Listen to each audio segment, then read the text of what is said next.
আর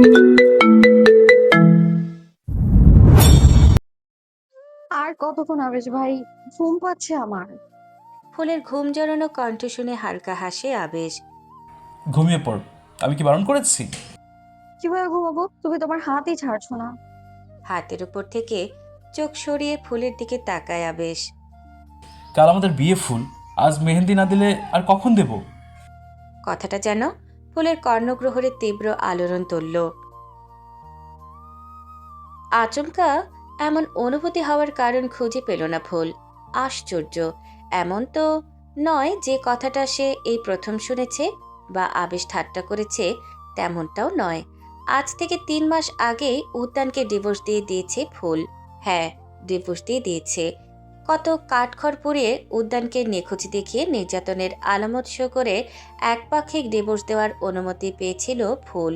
সেই প্রসঙ্গে না যাওয়াই ভালো। ডিভোর্স দেওয়ার পরপরই আবেশ বিয়ে করতে চেয়েছিল ফুলকে, কিন্তু রেজিস্ট্রার সাহেব বলেছিলেন ডিভোর্স একদিনে কার্যকর হয় না। আজ থেকে 3 মাস পর্যন্ত ফুলের ইদ্যত চলবে। সঠিকভাবে ইদ্যত পালন করে তবেই সে অন্য কাউকে বিয়ে করতে পারবে। রেজিস্ট্রারের কথা মোতাবেক একদম গুনে গুনে ৩ মাস অপেক্ষা করেছে আবেশ। রাত ১২টা বাজার সঙ্গে সঙ্গে ফুল মুক্ত হয়ে যাবে উদ্যানের থেকে। তারপরে আবেশ বিয়ে করে নেবে ফুলকে। ইতিমধ্যে বিয়ের সব ব্যবস্থাও করে রেখেছে আবেশ। কি ভাবছিস ফুল? আবেশের প্রশ্নে ফুলের ভাবনায় ছেদ পড়ল। সরল হেসে বলল, কেন যে আমার মতো অভাগীকে এত ভালোবাসতে গেলে সেটাই ভাবছি। আবেশের হাত থেমে গেল। ভালোবাসতে কারণ লাগে না ফুল। ভালোবাসা এমন এক অদৃশ্য অনুভূতি যা স্বয়ংক্রিয়ভাবে জন্ম নেয়। কার প্রতি সে অনুভূতি জন্ম নেবে সেটা মন কর্তৃক নির্ধারণ হয়। আর সর্বোপরি তুই অভাগী নোস, আমার বুনো ফুল অভাগী নয়। অভাগী বা অভাগা তো তারা যারা আমার বুনো ফুলকে পেয়েও হারিয়েছে, সঠিকভাবে ট্রিট করতে পারেনি। লাজুক হাসি ফুটে উঠল ফুলের অধরে। তাকে লজ্জা পেতে দেখে আবেশ সশব্দে হেসে ওঠে। বোকার মতো লজ্জা পাচ্ছিস কেন? সত্য কথা শুনে লজ্জা পাই কে? দেখ, চুপ থাকো তো আবেশ ভাই, নইলে আমি চলে যাব কিন্তু। আবেশের হাসি থেমে গেল। জোরালো গলায় আওড়ালো, চলে যাবি মানে? কোথায় যাবি? আরো কিছুটা মিয়ে যায় ফুল। মাথা নিচু রেখেই অস্ফুট স্বরে বলে, কোথায় যাব আবার? নিজের রুমে চলে যাব। স্বস্তির শ্বাস ফেলল আবেশ। ওহ, তাই বল। আবেশ আবারও নিজের কাজে মনোযোগী হলো। কেটে গেল বেশ অনেকক্ষণ। বসে থাকতে থাকতে সোফায় পিঠ ঠেকিয়ে ঘুমিয়ে গেল ফুল। দেওয়া শেষ, দেখ তো কেমন হয়েছে।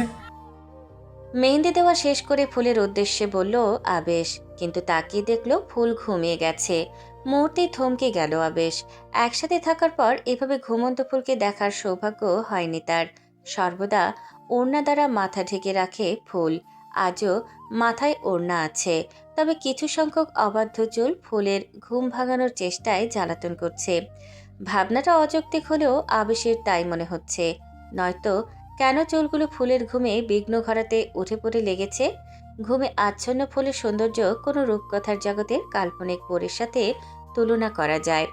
এতটাই সুন্দর ফুল। ভয়ে ভয়ে শুকনো ঢোক গিলল আবেশ।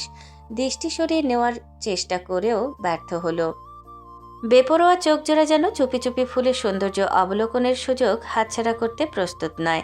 কয়েকটা চুল ফ্যানের বাতাসে ফুলের ঠোঁট স্পর্শ করছে বারবার। বিরক্তিতে চোখ মুখ কুঁচকে যাচ্ছে ফুলের। আবেশের মস্তিষ্ক খালি হয়ে গেল মুহূর্তেই। হালকা ঝুঁকে গেল ফুলের দিকে। তর্জনী আঙুল প্রয়োগ করে সরিয়ে দিল চুলগুলো। সাথে সাথেই ফুলের কপালের টান টান ভাবটা কেটে যায়।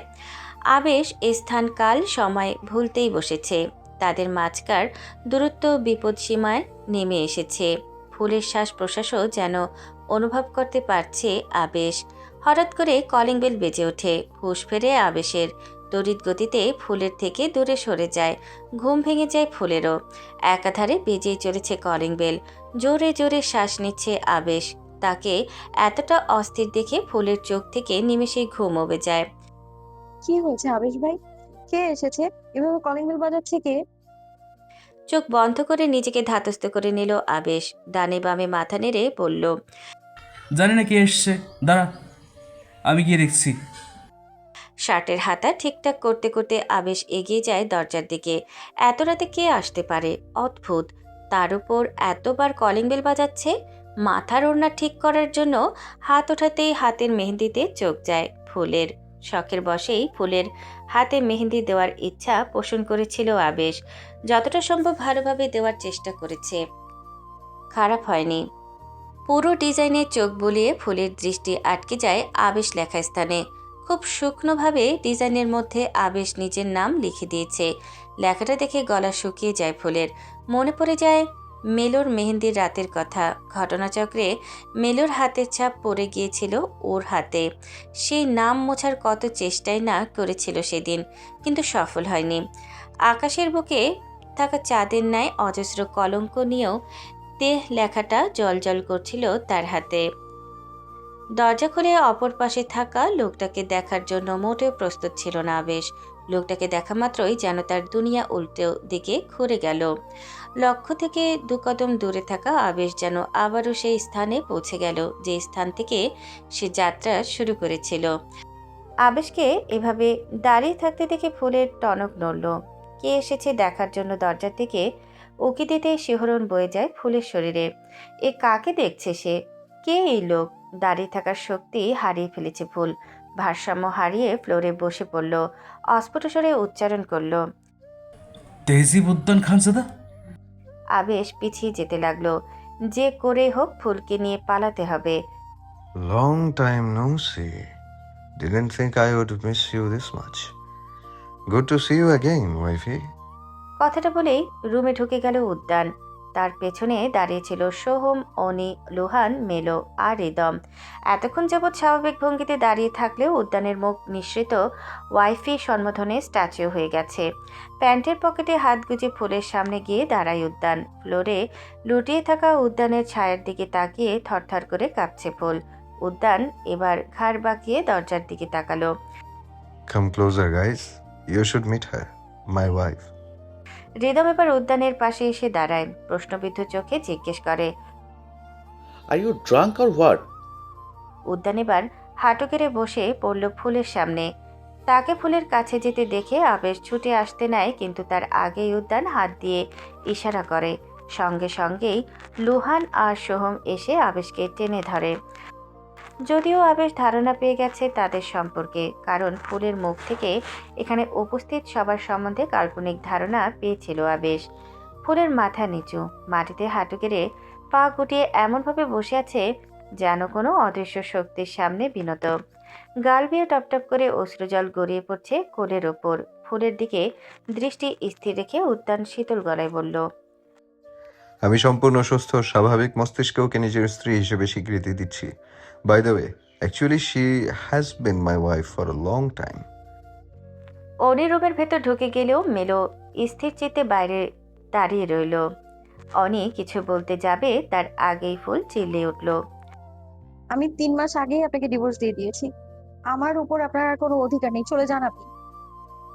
কথাটা শুনে নৈশব্দে হাসল উদ্যান। এই কয়েক মাসে তার হাসিতে আরও পরিপক্কতা এসেছে। ভাগ্যিস ফুল সেই হাসি দেখেনি। অবশ্য এক নজর দেখেই ফুল নিজের দৃষ্টিতে সীমারেখা আরোপ করেছে। তবে সেই সীমারেখা কয়েক সেকেন্ডেই ভেঙে ফেলল উদ্যান। আচমকাই ফুলের ঘাড় চেপে ধরে ফুলকে নিজের মুখ বরাবর নিয়ে আসে উদ্যান। ফুল এদিক সেদিক তাকিয়ে বাঁচার চেষ্টা করেও পার পায় না। অন্য হাতে ফুলের থুতনি উঁচু করে ওকে নিজের দিকে তাকাতে বাধ্য করে উদ্যান। সামনে থাকা পুরুষটির দিকে তাকাতেই নিঃশ্বাস নিতে ভুলে যায় ফুল। থেমে যায় সময়। চারপাশ জুড়ে নেমে আসে স্তব্ধতা। উদ্যানকে অন্যরকম লাগছে। তার চোখে চোখ পড়তেই ফুলের দৃষ্টি থমকে গেল। মাথার চুল ছোট করে ফেলেছে উদ্যান। চুলগুলো আর চোখ ঢেকে রাখেনি। ধূসর বাদামি রঙা চোখজোড়া যেন রাতের তারকারাজের সমারোহ সাজিয়েছে। উজ্জ্বল শ্যামবর্ণের গালজোড়ায় খোঁচা খোঁচা দাড়ি শোভা পাচ্ছে। ফুলের ডাগর ডাগর আখিদয়ে বিস্ময় দেখে ঠোঁট বাঁকায় উদ্যান। মৃদু গলায় ডেকে ওঠে উদ্যান, কিন্তু ফুলের মাঝে ভাবান্তর ঘটে না। উদ্যানের ঠোঁটের কোণে ফুটে ওঠে হাসির রেখা। পলক ফেলার ক্ষমতা বহু আগেই হারিয়ে ফেলেছে ফুল। এখন শুধু প্রাণ পাখি খাঁচা ত্যাগ করার বাকি। নিঃশ্বাস নাও, মরে যাবে তো। বলে ফুলের মুখের উপর ফু দেয় উদ্যান। সঙ্গে সঙ্গে ফুলের চোখ বুজে যায়। এতক্ষণ যাবৎ আবেশের মুখ চেপে ধরে রেখেছিল সোহম। উদ্যানের কর্মকাণ্ডে এসে কিছুটা অন্যমনস্ক হয়ে পড়তেই আবেশ ধাক্কা দিয়ে সরিয়ে দেয় লুহান আর সোহমকে। আকস্মিক ঘটনায় ভরকে গেল লুহান ও সোহম। এই প্রথম তাদেরকেও এভাবে ধাক্কা দেওয়ার সুযোগ পেয়েছে। ছাড়া পেয়ে আবেশ চলে আসে ফুলের কাছে। উদ্যানের কাছ থেকে এক ঝটকায় টেনে নিয়ে শক্ত করে জড়িয়ে ধরে। একদম ফুলকে স্পর্শ করবেন না, চলে যান আপনারা। আবেশের চিৎকারে হুঁশ ফেরে ফুলের। আবেশ তাকে নিজের পেছনে লুকিয়ে অনেক দূরে সরে দাঁড়ায়। ফুলও চোখ বন্ধ করে যতটা সম্ভব আবেশের পিঠের সাথে সিটিয়ে দাঁড়ায়। তাদেরকে এরকম করতে দেখে উদ্যান কিছুক্ষণ নিশ্চুপ রইল। তারপর হঠাৎ সোজা হয়ে দাঁড়িয়ে লুহানের উদ্দেশ্যে বলল। লোবো, গেট দ্য রড। লুহান মাথা নেড়ে চলে গেল। এদিকে উদ্যানের উক্ত বাক্যটি শুনে ফুলের বুকের ভেতর মুচড়ে উঠল। বুঝতে পারল খুব খারাপ কিছু হতে চলেছে। এবার আবেশের পেছন থেকে সামনে আসে ফুল। নিঃশ্বাস আটকে আসছে ফুলের। প্রতিটি শ্বাসে বুকের ভেতর থেকে হাঁফড়ের মতো শব্দ বের হচ্ছে। তাকে শান্ত করার প্রয়াসে জড়িয়ে ধরে আবেশ। তুই ভয় পাচ্ছিস কেন জান? হ্যাঁ, আমি থাকতে কেউ তোকে নিয়ে যেতে পারবে না। সেই চিরচেনা লাঠিটা উদ্যানের দিকে এগিয়ে দেয় লুহান। লাঠিটা হাতে নিয়ে শার্টের হাতা গোটাতে গোটাতে ফুল আবেশের দিকে অগ্রসর হতে লাগলো উদ্যান। বিক্ষুব্ধ গলায় বলল। ওর অস্তিত্বটাই যেখানে আমার উপর টিকে আছে, সেখানে কেউ কি করে ওকে বেঁধে রাখবে? ফুলকে নিজের পেছনে লুকিয়ে ফেলতে চায় আবেশ, কিন্তু ফুল উল্টো আবেশের সামনে এসে দাঁড়ায়। ভয়ত গলায় বলে। আমি চলে যাবো আপনার সাথে, আবেশ ভাইকে কিচ্ছু বলবেন না। উদ্যান দাঁড়িয়ে গেল। রাশভারী গলায় বলল। ও যা করেছে তার শাস্তি পেতেই হবে ওকে। এম। উদ্যানের ডাকে মেলো হুড়মুড়িয়ে রুমে ঢোকে। চোখ মুখ লাল হয়ে গেছে মেলোর। দেখেই বোঝা যাচ্ছে সঠিক কন্ডিশনে নেই সে। এম, ওকে সামনে থেকে সরা। ও যেন আমার কাজে বাধা সৃষ্টি করতে না পারে। মাথা নেড়ে ফুলের দিকে এগিয়ে গেল মেলো। ফুল মাথা নেড়ে নানা বললেও মেলোর মধ্যে ভাবাবেগ পরিলক্ষিত হলো না। ফুলকে টেনে টুনে আবেশের থেকে ছাড়িয়ে দূরিয়ে নিয়ে যায় মেলো। এবার উদ্যান ঘাড় কাত করে আবেশের সামনে গিয়ে দাঁড়ালো। কোনো কথা না বলে হাতে থাকা লাঠিটা দিয়ে আবেশকে আঘাত করতে শুরু করলো। লাঠির গতি এতটাই দ্রুত ছিল যে আবেশ বুঝে ওঠার আগে ৫-৭টা বাড়ি দিয়ে ফেলেছে উদ্যান। এরই মাঝে আবেশ খপ করে লাঠিটা ধরে ফেলল। তাকে ডিফেন্স করতে দেখে হেসে উঠল উদ্যান। আবেশের মুখ থতমত করছে। আপনার লজ্জা করে না? হ্যাঁ, অমানুষের মতো আচরণ করতে কেন করছেন এসব? আমার কেমন করা উচিত বলতো? তুই আমার ওয়াইফের ঘুমানোর সুযোগ নিচ্ছিলি। আমি ঠিক সময় না এলে তুইও নিজের জঘন্য রূপটা দেখিয়েই দিতি আজকে। চমকে গেল আবেশ। সে কি করতে যাচ্ছিল সেই সম্পর্কে উদ্যান জানল কিভাবে? তার ভাবনার মাঝেই উদ্যান চোখ দিয়ে ইশারা করল। সাথে সাথেই লুহান আর সোহম এসে আবেশকে চেপে ধরে ফ্লোরে বসিয়ে দিয়ে হাত পা মুখ বেঁধে দিল। তারপর সরে দাঁড়ালো। অদূরে দাঁড়িয়ে এই দৃশ্য দেখে গগনবিদারী চিৎকার দিয়ে উঠল ফুল। আবেশ ভাইকে ছেড়ে দিন, ওকে মারবেন না, ও কিছু করেনি, সব দোষ আমার। আমি ওকে কল দিয়েছিলাম, ওকে নিয়ে পালিয়ে এসেছিলাম, আমি ওকে ছেড়ে দিন। শরীরের সব শক্তি খাটিয়ে মেলোর হাত থেকে ছোটার চেষ্টা করে ফুল, কিন্তু পারে না। এক পর্যায়ে দিক বিদিক শূন্য হয়ে মেলোর হাতে কামড় দিয়ে বসে। ঘটনাচক্রে মেলোর হাত আলগা হতেই ফুল দৌড়ে চলে যায় আবেশের কাছে। সবেমাত্র কয়েকটা আঘাত করেছে উদ্যান। লাঠির সামনে গিয়ে ফুল দাঁড়ানোর সাথে সাথে থেমে যায় সে। আবেশ ভাইকে মারছেন কেন? কি করেছে সে? নিজের ভাইকে এমন অমানুষের মতো মারতেও হাত কাঁপছে না আপনার? ফুলকে ধাক্কা দিয়ে সরিয়ে দিল উদ্যান। গর্জে উঠে বলল। ও ভাই নয় আমার, ওর মা আমার বাপের দ্বিতীয় বউ, আর ও হলো গিয়ে ওর মায়ের আগের ঘরের সন্তান। ও যদি আমার আপন ভাই হতো তাহলে ও কখনোই ভাইয়ের স্ত্রীকে নিয়ে পালিয়ে আসতে পারতো না, আর আমাকে অমানুষের মতো ওকে মারতে হতো না। কথাটা শুনে আবেশের চোখ থেকে পানি গড়িয়ে পড়ল। এতগুলো মার খেয়েও সে ততটা কষ্ট পায়নি যতটা কষ্ট উদ্যানের কথা শুনে পেয়েছে। উদ্যানের ধাক্কায় মেঝেতে ঠাঁই হয়েছিল ফুলের। তার উপর এত বড় সত্যি শুনে বড়সড় ধাক্কা খেয়েছে। আদতে কি উদ্যান আর আবেশের মাঝে কোনো প্রকার সম্পর্ক নেই? লাঠির আঘাতের নিষ্ঠুর শব্দে ফুলের হুঁশ ফেরে। সব ভাবনা চিন্তা সাইডে রেখে ছুটে যেতে নেয় আবেশের দিকে। পথিমধ্যেই মেলোর দ্বারা বাধাপ্রাপ্ত হয়। মেলোর হাতে আবারও কামড় দেয় ফুল, কিন্তু খুব একটা লাভ হয় না। মেলো শূন্য চোখে তাকিয়ে থাকে তার দিকে। ফুপিয়ে কেঁদে উঠে ফুল। ছেড়ে দিন, একটু দয়া করুন, এতটা নির্দয় হবেন না। অনেকক্ষণ প্রাণপণ চেষ্টা করার পর অবশেষে মেলোর থেকে ছাড় পায় ফুল। হয়তো মেলো ইচ্ছাকৃতভাবেই একটু ছাড় দিয়েছিল ফুলকে। আবারও লাঠির সামনে এসে দাঁড়ায় ফুল। থেমে যায় উদ্যান। শান্ত চোখে তাকায় ফুলের দিকে। ততক্ষণে আবেশের অবস্থা শোচনীয়। শখানেক লাঠির বাড়ি খাওয়া হয়ে গেছে। শরীরের বিভিন্ন স্থানে ফেটে রক্ত ঝরছে। হলুদাভ বর্ণের শার্ট রক্তিম বর্ণ ধারণ করেছে। আমি আজীবন আপনার গোলাম হয়ে থাকবো, আর একটাও আঘাত করবেন না আবেশ ভাইকে। কথাটা শুনে রাগে অগ্নিমূর্তি রূপ ধারণ করে উদ্যান। আবেশের জন্য ফুলের এই কান্না, আর্তনাদ, আকুতি মিনতিগুলো উদ্যানের ওপর বিরূপ প্রভাব ফেলছে। খেই হারিয়ে ফুলের চুলের মুঠি চেপে ধরল উদ্যান। আর একটা কথা বললে আমি আবারও ভুলে যাব যে তুই আমার ওয়াইফ। তীব্র ঘৃণা নিয়ে উদ্যানের দিকে তাকায় ফুল। ভুলে যান আপনি, আমি বউয়ের স্বীকৃতি চাইনি। আবেশ ভাইকে ছেড়ে দিন। খুবই ফেটে পড়ল উদ্যান। ধাক্কা মেরে আবারও ফেলে দিল ফুলকে। তারপর আবারও আবেশকে প্রহার করতে শুরু করলো। এই পর্যায়ে এসে জ্ঞান হারিয়ে ফেলে আবেশ। অবচেতন শরীরটা ঢলে পড়ে ফ্লোরে। তবুও থামে না উদ্যান। ফুলের চুল বাঁধনহারা হয়ে এলোমেলো হয়ে গেছে। গায়ের ওড়নারও হদিশ নেই। পরপর কয়েকবার ফ্লোরের সাথে ধাক্কা খেয়ে নাক পেটে রক্ত বের হচ্ছে। ফুল এবার উঠে এসে উদ্যানের পায়ে লুটিয়ে পড়ে। আমার দোহাই লাগে, আমার আবেশ ভাইকে ছেড়ে দিন। মরে যাবে, আপনার যত ইচ্ছা আমায় মারুন, মেরে ফেলুন আমাকে। ফুলের চিৎকারে উপস্থিত সবাই বিস্মিত হলো। মেয়েটা পাগলের মতো করছে। আর উদ্যানও এই কয়েক মাস উদ্যান যেরকম শান্তশিষ্ট ছিল, তারা তো ভেবেই নিয়েছিল উদ্যান মনস্টার থেকে মানুষ হয়ে গেছে। ফুলের শরীরে আর কুলাচ্ছে না। সে এবার হামাগুড়ি দিয়ে আবেশের ওপর শুয়ে পড়ল। ফলস্বরূপ কয়েকটা বাড়ি তার শরীরেও পড়ল। যতক্ষণে উদ্যান শান্ত হলো ততক্ষণে আবেশের ওপর ফুলও জ্ঞান হারিয়ে ফেলেছে। এত চিৎকার চেঁচামেচির পর অবশেষে চারদিকে নিস্তব্ধতা নেমে আসলো। অবস্থানরত পুরো বিল্ডিং ঘিরে রেখেছে উদ্যানের দলবল। এক প্রকার জিম্মি করে রেখেছে বিল্ডিংয়ের মানুষদেরও, যার দরুন ফুলের আহাজারি শুনেও কেউ সাহায্যের জন্য এগিয়ে আসেনি। সকালের আলো এখনও পুরোপুরি ফোটেনি। ফজরের নামাজ আদায় করে ব্যালকনিতে এসে তাসবিহ পাঠ করছে মাহবুবা সুলতানা। ছেলের শোকে দিন দিন পাথরে পরিণত হচ্ছেন। এই শোক যে লাঘব হওয়ার নয়, সময়ের সাথে পাল্লা দিয়ে যেন আরও বেড়েই চলছে। ছেলের কথা মনে পড়তেই গুমড়ে কেঁদে উঠলেন মাহবুবা সুলতানা। গতকাল থেকেই ছেলের জন্য খুব করে পড়ার পড়ছে তার।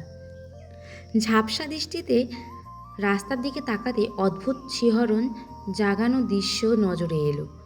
এক বড়সড় মাইক্রো বাড়ির সামনে থেমেছে। হন্তদন্ত পায়ে ৩-৪ জন লোক মাইক্রো হতে নেমে গাড়ির ডিক্কি থেকে কি যেন একটা টেনে হিঁচড়ে বের করছেন। লোকগুলো চালচলন সন্দেহভাজন ঠেকছে। বসা থেকে উঠে দাঁড়ালেন মাহবুবা সুলতানা। চোখের চশমা ঠিক করে বোঝার চেষ্টা করলেন, কিন্তু ঠিক বুঝে উঠতে পারলেন না। তবুও অজানা আশঙ্কায় কলিজা শুকিয়ে যাচ্ছে। হঠাৎ করে লোকগুলোর মধ্যে একজন সরাসরি তাকায় মাহবুবা সুলতানার দিকে। তীক্ষ্ণ চোখে কিছুক্ষণ তাকিয়ে থেকে হাতের ইশারায় বাকি লোকদের কিছু বলে ঝড়ের গতিতে মাইক্রোতে উঠে বসেন। দৃষ্টি সীমানার বাইরে চলে যায়। নিজের স্থানে আর দাঁড়িয়ে থাকতে পারলেন না মাহবুবা সুলতানা। ব্যাপারটা ভালোভাবে খতিয়ে না দেখা পর্যন্ত শান্তি মিলবে না। উল্টো দিকে ঘুরে তটস্থ পায়ে নিচে নামতে শুরু করলেন। পথিমধ্যেই দেখা হয় রেহানা বেগমের সাথে। মুখে কিছু বলতে পারলেন না মাহবুবা সুলতানা, শুধু হাত দিয়ে মেইন দরজার দিকে ইশারা করে সেই দিকে ছুটতে লাগলেন। কোনো এক অদৃশ্য শক্তি যেন তাকে সেদিকেই টানছে। তাকে এভাবে যেতে দেখে রেহানা বেগমও পিছু নিলেন। Solar attest. ফুল, এই ফুল। কারো অনবরত ডাকে চেতনা ফিরে পেল ফুল। পিট পিট চোখে চেয়ে দেখলেও সামনেই বসে আছে রুমা। তাকে দেখে ফুলের হুঁশ উড়ে গেল। বুঝতে পারল সে আবারও সেই গোলকধাঁধায় ফিরে এসেছে, যেই গোলকধাঁধার প্রাচীর টপকে পালিয়ে গিয়েছিল সে। ব্যাপারটা উপলব্ধি করেই ফুলের অন্তর জ্বালা শুরু হলো। ব্যতিব্যস্ত হয়ে উঠে বসতেই প্রত্যেকটা শিরা উপশিরার ব্যথায় টনটন করে উঠে। ডান হাতে বাম বাহু চেপে অশ্রুসিক্ত নয়নে আশেপাশে তাকিয়ে চিল্লিয়ে উঠল। আমাকে এইখানে এনেছিস কেন? যেতে দে আমাকে। কি করেছিস আবিশ ভাইয়ের সাথে? মেরে ফেলেছিস? তাকে উত্তেজিত হয়ে পড়তে দেখে রুমা সামলানোর চেষ্টা করতে লাগলো। কুল ডাউন ফুল, শান্ত হও। শান্ত হতে পারল না ফুল। রুমাকে সরিয়ে দিয়ে দরজা পর্যন্ত দৌড়ে আসতেই শক্তপোক্ত কিছুর সাথে ধাক্কা খেলো। চোখ তুলে উদ্যানকে দেখে দ্বিগুণ ক্ষিপ্রতায় উদ্যানের শার্টের কলার চেপে ধরে বলল, আমি ছাড়বো না তোকে। তুই একটা দানব। কি চাস তুই আমার কাছে? আমাকে শেষ না করে শান্তি পাবি না তুই, তাই না? শেষ করে ফেল আমায়। প্রচণ্ড ক্ষোভে ফুলের শরীর থরথর করে কাঁপ, মুখবয়ব রক্তিম বর্ণ ধারণ করেছে। তার অশ্রু সজল হরিণীর ন্যায় চোখের দিকে মন্ত্রমুগ্ধের মতো তাকিয়ে আছে উদ্যান। ফুল তো তার বুকে কিল ঘুষি দিচ্ছে আর পাগলের মতো চিৎকার করছে। আবিশ ভাইকে মেরে ফেলেছিস? জানোয়ার, তোর ভাই নয় বলে কি তুই একজনকে মেরে ফেলবি?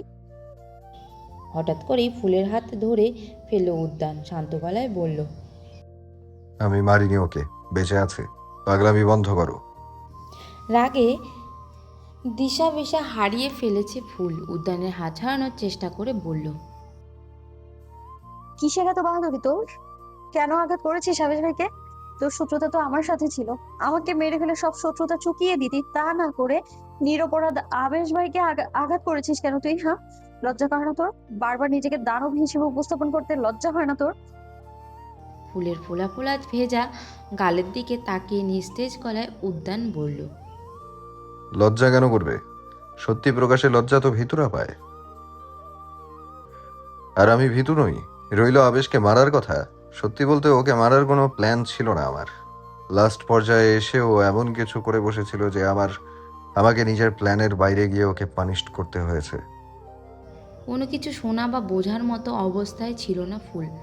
উদ্ভ্রান্তের মতো হাত পা ছুঁড়ে উদ্যানকে আঘাত করে যাচ্ছিল। তুই মেরে ফেল আমায়, নইলে আমি তোকে মেরে ফেলবো। আমি তোকে সহ্য করতে পারছি না একদমই। হয় আমার চোখের সামনে থেকে সরে যা, নয়তো আমি নিজেই নিজেকে অন্ধ করে ফেলবো। এক চিলতে বিরক্তি দেখা দিল উদ্যানের চোখে। বাম হাতে ফুলের দুহাত ধরে ডান হাত সামান্য উঁচু করতে একজন ডাক্তার প্রবেশ করলেন। দ্রুত পায়ে টেবিলের দিকে এগিয়ে গিয়ে মেডিকেল ব্যাগ থেকে একটা ইঞ্জেকশন বের করে রেডি করতে লাগলেন। ছেড়ে দে আমায়। আমি তোকে ডিভোর্স দিয়ে দিয়েছি। আমাদের মাঝে আর কোনো সম্পর্ক নেই। আমার উপর আর কোনো অধিকার নেই তোর।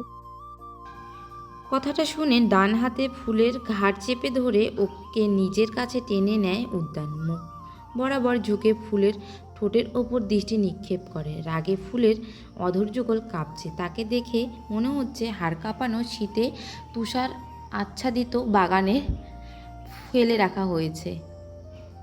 ভ্রুকুচকে গেল উদ্যানের, তবুও কণ্ঠ স্বাভাবিক রেখে আওড়ালো, ডিভোর্স যে কমপ্লিট হয়নি সেটা তুমিও জানো পেটাল। 3 মাস সম্পূর্ণ হওয়ার পূর্বেই তোমার স্বামী তোমাকে গ্রহণ করে নিয়েছে। তাছাড়াও ইসলামী শরীয়ত মোতাবেক স্ত্রীর হাতে তালাক নেওয়ার অধিকার না থাকলে স্বামীর তালাক না দেওয়া পর্যন্ত স্ত্রী কোনোভাবেই মুক্ত হতে পারে না। আমাদের বিয়েটা যেহেতু ইসলামী শরীয়ত মোতাবেক হয়েছিল, সেহেতু আমি তালাক না দেওয়া পর্যন্ত তোমার উপর কেবলমাত্র আমার অধিকার কায়েম থাকবে। উপরন্তু তুমি ছল ছাতুরি করে আমার নামে মিথ্যা অভিযোগ রেখে তালাক নেওয়ার অনুমতি পেয়েছিলে। কারণ হিসেবে দেখিয়েছ আমি বিয়ের পর থেকেই তোমাকে নির্যাতন করতাম। তারপর কয়েক মাস পর নিখোঁজ হয়ে গিয়েছি। অথচ বাস্তবে তুমি নিজেই পালিয়ে গিয়েছিলে, তাও আবার পরপুরুষের হাত ধরে। নির্যাতন করেছিলাম সেটার সত্যতা থাকলেও তোমার পদ্ধতি ভুল ছিল, my dear wife. So calculation করলে দেখা যায় সেই ডিভোর্সও কার্যকর হয়নি। পরিশেষে 3 মাস শেষ হওয়ার ঠিক 8 মিনিট আগে আমি তোমাকে নিজের বউ হিসেবে স্বীকৃতি দিয়ে তোমাকে গ্রহণ করে নিয়েছি। আর কোনো প্রশ্ন? উদ্যানের কথাগুলো শুনে ফুল থমকে গেল। অস্পষ্ট স্বরে বলল, আমি কিভাবে তালাক নিয়েছি সেটা আপনি জানেন কি করে? কথা বলার মাঝেই উদ্যান আলগোছে ফুলের হাতটা ডাক্তারের দিকে এগিয়ে দিয়ে মোহাচ্ছন্ন গলায় বলল, জানি তো, আন্দাজ করেছি। অ্যাজ ইউর হাজবেন্ড তোমাকে পড়তে পারার ক্ষমতা আমার আছে। সব সময় না পারলেও মাঝে মধ্যেই আমি তোমাকে পড়ে ফেলি। কি মারাত্মক কথা বলে দিল উদ্যান। কিন্তু ফুল সেই কথাগুলো পুরোপুরি বিশ্লেষণ করার পূর্বেই ঘুমে মোচ্ছান্ন উদ্যানের কোলে ঢলে পড়ল। বেশ কিছুক্ষণ উদ্যান সেভাবেই দাঁড়িয়ে রইল, অতপর ফুলকে কোলে নিয়ে খাটে শুইয়ে দিল। ও কতক্ষণ ঘুমাবে? উদ্যানের প্রশ্নে ডাক্তার মাথা নিচু করে বলল, উনাকে যেই পেইন কিলার দেওয়া হয়েছে সেটাতে সিডেটিভ প্রভাব আছে মাস্টার। তার উপর উনি মানসিক চাপে আছেন, রাতের আগে ঘুম ভাঙার সম্ভাবনা নেই।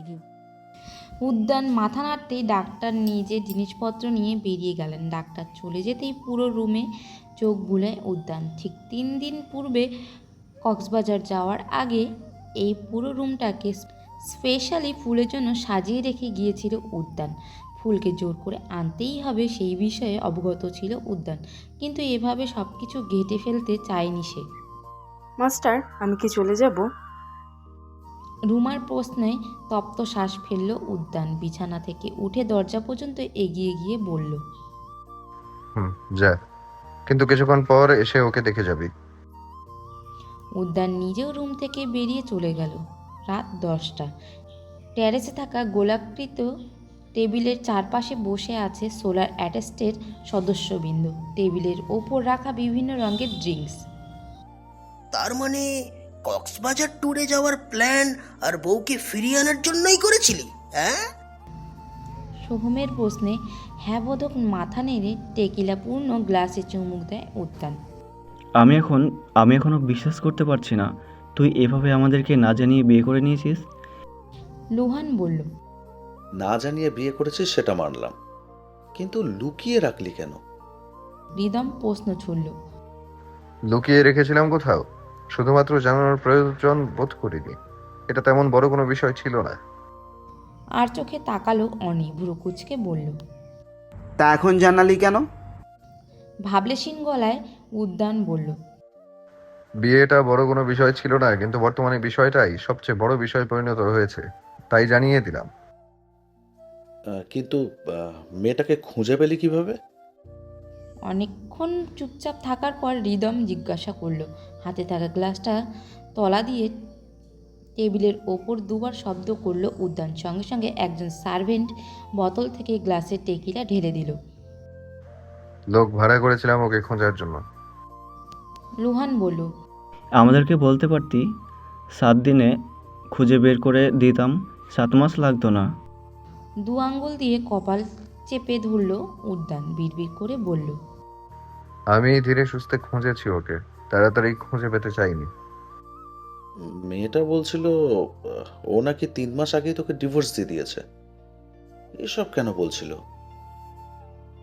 সত্যিই তোকে ডিভোর্স দিয়ে দেয়নি তো? রিদম জানতে চাইল। ওর মাথা ঠিক ছিল না, অতিরিক্ত ভয় পেয়ে উল্টোপাল্টা বলে ফেলেছে। কিছুক্ষণ সবাই মৌনতা পালন করলো, তারপর সোহম বলে উঠল, এই মেয়েটা না কেমন যেন, স্বামীকে রেখে অন্য ছেলের হাত ধরে পালিয়ে গিয়েছিল। চার্লসের ঘটনার পর মেয়েটাকে আমি গ্রেসফুল ভেবেছিলাম। পুরোটা সময় নীরব থাকলেও মেলো এবার বলল, অন্য ছেলে নয়, আবেশ ফুলের মামাতো ভাই হয়। তাছাড়া দেহ ওর সাথে যেমন বিহেভ করেছে, পালিয়ে যাওয়াটাই স্বাভাবিক ছিল নাকি? মেলোর কথা শুনে লুহান স্তম্ভিত চোখে তাকায় ওর দিকে। মেলো ফুলের হয়ে কথা বলছে, তাহলে কি সে কোনোভাবে মেলো সম্পর্কে ভ্রান্ত ধারণা পুষে রেখেছিল এতদিন? কিন্তু সেটাও বা কিভাবে সম্ভব? চোখ মুখ কুঁচকে সোহম বলল, দেহ বলেছে আবেশ নামের ছেলেটা ওর স্টেপ ব্রাদার, হাফ ব্রাদারও নয়। হ্যাঁ, সো ছেলেটার সাথে সিনফুলের রক্তের কোনো সম্পর্ক নেই। আমার তো কেমন যেন গা গোলাচ্ছ। তোর গা গুলাচ্ছে কেন? বিয়ের আগেই প্রেগনেন্ট হয়ে যাসনি তো? ডাক্তার ডেকে চেক আপ করাবো? উদ্যানের হটকারিতায় সবাই একসাথে তাকালো তার দিকে। অবশ্য খুব একটা অবাক হয়নি কেউ। উদ্যান প্রায়শই উদ্ভট উদ্ভট কথা বলে ফেলে। দেহ প্লিজ প্লিজ, এভাবে এভাবে মান সম্মান লুটোপুটি করিস না ভাই। আমি বিয়ের পরেও প্রেগনেন্ট হব না। আরে ভাই, আফটার অল আমি পুরুষ। সোহম অসহায় গলায় বলল।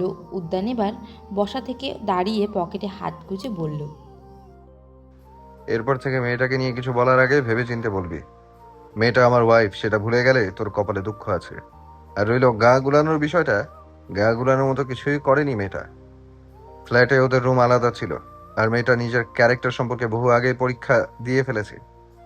সেই পরীক্ষার রেজাল্ট সবাই দেখেছিলি নিশ্চয়ই।